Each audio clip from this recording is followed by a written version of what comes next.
बिस्मिल्लाहिर्रहमानिर्रहीम। अल्लाह तबारक व तआला का जिक्र करना और अल्लाह तबारक व तआला का खौफ रखना दोनों अजीम नेमतें हैं। जिस शख्स को ये दोनों नेमतें हासिल हो जाएं वो शख्स बड़ा ही खुशकिस्मत है।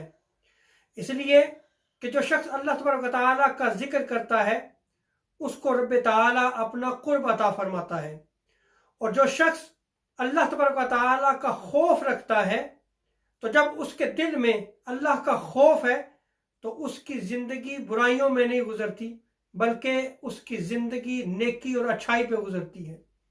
उसे खबर है कि अगर वो बुराई के कामों में पड़ेगा तो अल्लाह तबारक व तआला उसकी पकड़ फरमाएगा। रोज़े क़यामत उसकी सख्त पकड़ होगी और रोज़े क़यामत उसको सख्त अजाब दिया जाएगा। तो अल्लाह तबारक व तआला का खौफ रखना भी एक बहुत बड़ी अजीम नेमत है। हज़रत अनस रज़ियल्लाहु ताला अन्हु इस रिवायत को नकल फरमाते हैं, हुज़ूर ताजदार अंबिया सल्लल्लाहु अलैहि वसल्लम इरशाद फरमाते हैं कि अल्लाह तबारक व तआला रोज़े क़यामत इरशाद फरमाएगा, दोज़ख में से हर उस शख्स को निकाल दो जिसने एक दिन भी मुझे याद किया या किसी मुकाम पर भी मुझसे डरा, किसी भी मुकाम पर उसने मुझसे खौफ खाया, उसको दोज़ख से निकाल दो। इस हदीस मुबारका में गौर करें कि अल्लाह तबारक व तआला रोज़े क़यामत इरशाद फरमाएगा कि जिस शख्स ने किसी मुकाम पे भी मुझे याद किया है, मेरा जिक्र किया है, उसको दोज़ख में से निकाल लो। तो अल्लाह तबारक व तआला का जिक्र करना बहुत बड़ी अजीम नेमत है। अगर किसी मुकाम पे अल्लाह को याद करता है, अल्लाह का जिक्र करता है, तो रोज़े क़यामत अल्लाह तबारक व तआला हुक्म फरमाएगा कि इस शख्स को दोज़ख से निकाल दो, इसलिए कि इसने मुझे याद किया है। तो गौर करें, अगर बंदा एक लम्हा एक मुकाम पर अल्लाह तबारक व तआला को याद करता है तो रब तआला हुक्म देगा कि इसको दोज़ख से निकाल दो। तो उस शख्स का मकाम और मर्तबा क्या होगा जो शख्स हर लम्हा अल्लाह तबारक व तआला की याद में रहता है, जिसकी जुबान अल्लाह तबारक व तआला की याद में तर रहती है, उसका मकाम और मर्तबा क्या होगा। उसको अल्लाह तबारक व तआला कितना मकाम कुर्ब अता फरमाएगा, मकाम खास अता फरमाएगा। और इसी तरह जो शख्स खौफ रखता है और एक मुकाम पर जो है वो अल्लाह तबारक व तआला से डरता है, अल्लाह से खौफ खाता है और बुराई में मुलव्वस नहीं होता, तो रब तआला हुक्म देता है कि इस शख्स को भी दोज़ख से निकाल दो। तो वो शख्स जिसके दिल में खौफ इलाही हो तो उसका अल्लाह तबारक व तआला के यहाँ क्या मकाम व मर्तबा होगा। अल्लाह तबारक व तआला अपनी याद की भी तौफीक अता फरमाए और अपना खौफ भी अता फरमाए। हज़रत हारिस अशरी रज़ियल्लाहु ताला अन्हु बयान करते हैं कि हुज़ूर ताजदार अंबिया सल्लल्लाहु अलैहि वसल्लम ने इरशाद फरमाया, अल्लाह तबारक व तआला ने हज़रत याह्या अलैहि सलाम को फरमाया कि बनी इसराइल को 5 बातों का हुक्म दो, और उन 5 बातों में से एक बात यह है कि हुज़ूर ताजदार अंबिया सल्लल्लाहु अलैहि वसल्लम ने इरशाद फरमाया, हज़रत याह्या अलैहि सलाम ने बनी इसराइल को हुक्म दिया कि तुम अल्लाह तबारक व तआला को याद किया करो। और इसकी मिसाल देते हुए हज़रत याह्या अलैहि सलाम ने इरशाद फरमाया, बेशक अल्लाह तबारक व तआला के जिक्र की मिसाल ऐसे है कि जैसे एक शख्स के पीछे उसके दुश्मन लग जाते हैं और अपनी जान बचाने के लिए वो एक महफूज किले की तरफ दौड़ता है ताकि उसकी जान बच जाए, और जब वो किले में दाखिल हो जाता है तो वो अपने आप को महफूज कर लेता है।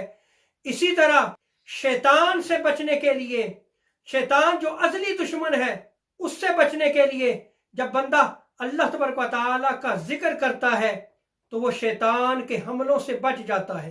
इसीलिए हुज़ूर सल्लल्लाहु अलैहि वसल्लम ने इरशाद फरमाया कि हज़रत याह्या अलैहि सलाम ने मिसाल देते हुए इरशाद फरमाया, इसी तरह बंदा अपने आप को शैतान से सिर्फ जिक्र इलाही के सबब ही महफूज रख सकता है, कि अगर वो जिक्र इलाही करता है तो वो शैतान के हमलों से महफूज हो जाता है।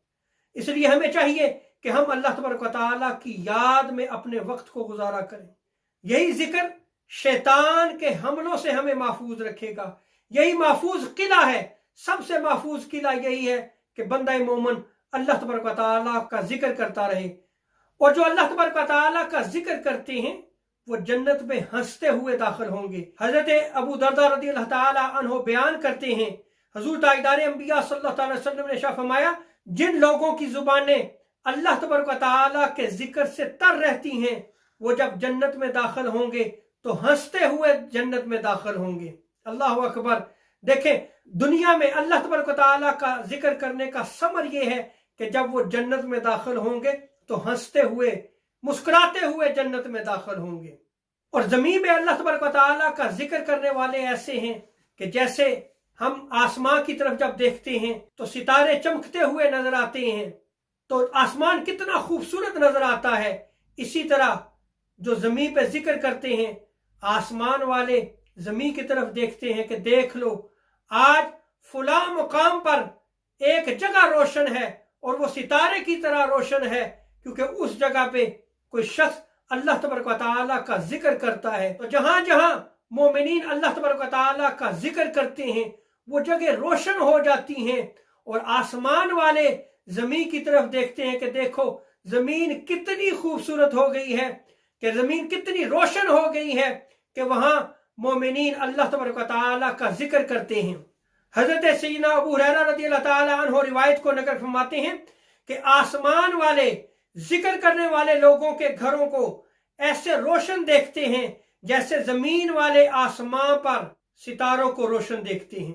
इसीलिए इमाम मोहम्मद बाक़िर अलैहिस्सलाम इरशाद फरमाते हैं कि गफलत और मासियत की यानी गुनाहों की बिजलियां मोमन और गैर मोमन दोनों पर गिरती हैं, लेकिन अल्लाह तबारक व तआला के जिक्र करने वालों पर नहीं गिरती। यानी अगर कोई बंदा गुनाह में मुलव्वस होता है, गफलत का शिकार होता है, तो वो मासियत में पड़ जाता है, उस पर गफलत और मासियत की बिजलियां गिरती हैं। और जब वो अल्लाह तबारक व तआला का जिक्र करता है तो वो अल्लाह तबारक व तआला के जिक्र की बरकत से महफूज हो जाता है। इसीलिए हजरत अबू ज़करिया अलैहि रहमा आप इरशाद फरमाते हैं कि जिक्र करने वालों के पास बैठा करो, क्योंकि उन्होंने बादशाह के दरवाजे को थाम रखा है। जो अल्लाह का जिक्र करने वाले हैं वो बादशाह के दर पे बैठे हुए हैं और बादशाह के दरवाजे को थामा हुआ है। इसलिए हमें कोशिश करनी चाहिए कि हम अल्लाह तबारक व तआला का जिक्र भी करें और अल्लाह तबारक व तआला के जिक्र करने वालों की मजलिस में भी बैठें। अल्लाह तबारक व तआला हमें अपने जिक्र की तौफीक अता फरमाए। वमा अलैना इल्लल बलागुल मुबीन।